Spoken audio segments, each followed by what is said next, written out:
Tapangon refatanangan iwo Biliara farako Sakai siyang pamaning royawo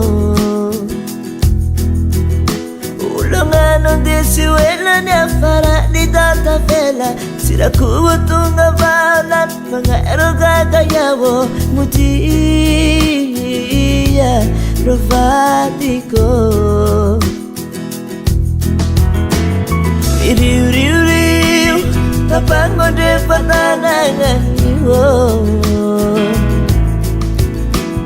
Biliara farako Sakai siyang pamaning royawo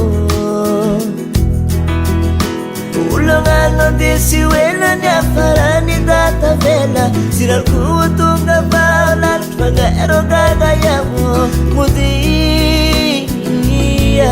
Rovatiko Amanginira babe isain sakay na tagpini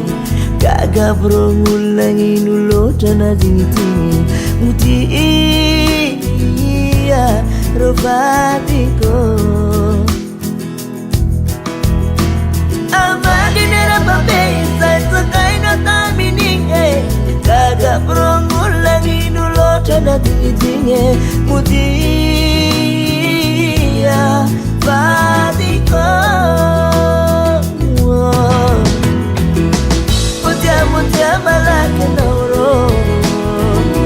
Setaka sandirana nawo Sagai akarate nauro Umeko nauro Rovatiko Mutia malaki nauro Setaka sandirana nawo Sagai akarate nauro Umeko nauro Rovatiko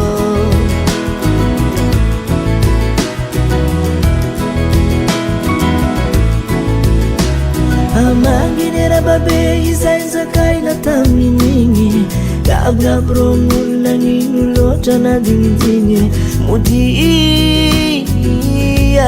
Rovatiko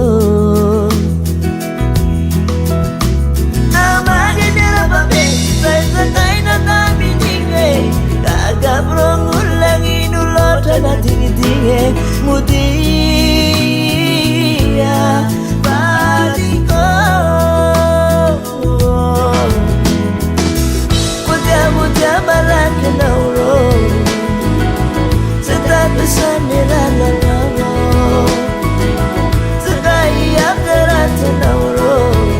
Umeko nauro Rovatiko Mutia malaki nauro